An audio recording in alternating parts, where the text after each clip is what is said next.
Good morning, Diamond Path. This is Mr. Nelson coming to you again with another installment of our Read Alouds celebrating I Love to Read Month and Black History Month. And as a reminder, this year's theme is celebrating the influence that African Americans have had on the field of visual and performing arts, literature, fashion, folklore, language, film, music, and other forms of cultural expressions.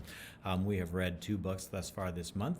One is called Big, and that was written by Vashti Harrison, who is the first Black female award winner of the Caldecott. And then last week we read Trombone Shorty, which is the true story of Troy Andrews and his influence on music and musicians, especially in and around the New Orleans jazz scene.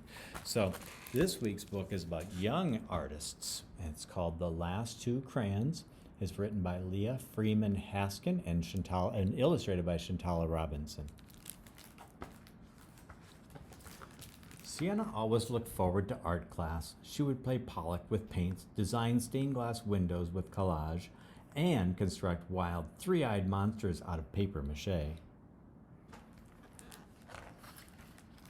The spring art show was just one day away, and Sienna couldn't wait to create something new for the celebration. The entire school would be there.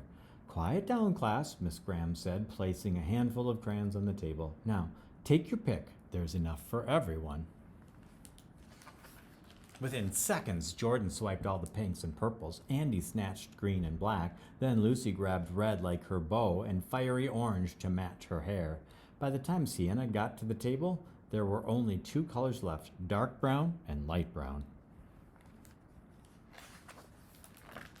"Not fair," she protested. "Slowpoke," Andy teased. "Now you're stuck with the browns." "Not funny." Sienna picked up the last two crayons and slowly returned to her table. "I can't wait to see what you all come up with," Miss Graham said. "Have fun." Andy leaned over Sienna's shoulder. "Have fun drawing mud and dog poop," he snickered. Sienna's cheeks flushed. Still not funny, she thought. "Cheer up," Miss Graham said softly. "I can think of lots of wonderful things that are brown." Sienna imagined her grandma's rose garden, but she'd never seen a brown rose before. Her new bicycle wouldn't be the same without its shiny coat of blue paint, and brown rainbows didn't even exist.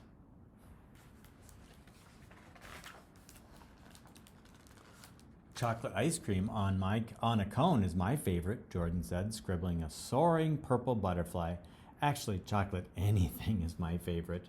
Sienna sat up straight. "Chocolate?" She drew 3 creamy scoops of ice cream stacked on top of a waffle cone with chunks of fudge brownie and chocolate sauce dripping down the sides. "Don't forget the cherry on top." Lucy hurried over with her red crayon for an extra sweet finishing touch. "Yum." "I saw a grizzly bear at the zoo," shouted Abby from the next table. "It was trying to climb a tree but kept falling on the ground like this." She wobbled to the floor with a thud. "That's funny."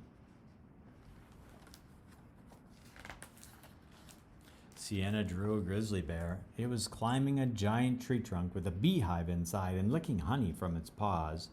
"I can add leaves if you want." Before Sienna could say yes, Andy was covering the branches with little green circles.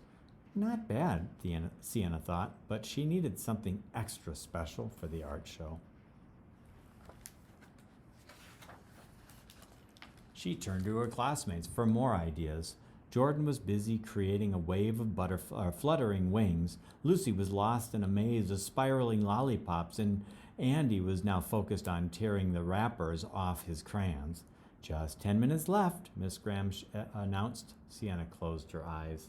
Outside, rain rushed down, striking the classroom windows like 1,000 copper-coated pennies.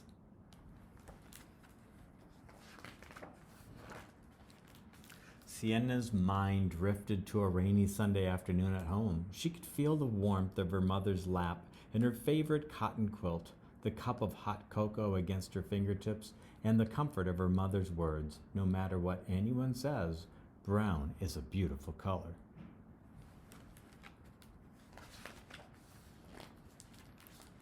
"That's it!" Sienna grabbed another piece of paper and gripped her crayons tightly. First, she drew her mom with skin as golden as the grizzly bear's honey. Next, she drew her dad with skin as rich as Jordan's chocolate treats. Then she drew herself a perfect mix of the two. What did you draw? Jordan asked. A familiar warmth returned to Sienna's cheeks, but this time she didn't stay quiet. My family, she said, holding up her picture. Bravo, Miss Graham cheered. It's perfect for the art show. I think so too, Sienna thought, and she couldn't hold back her beautiful brown smile.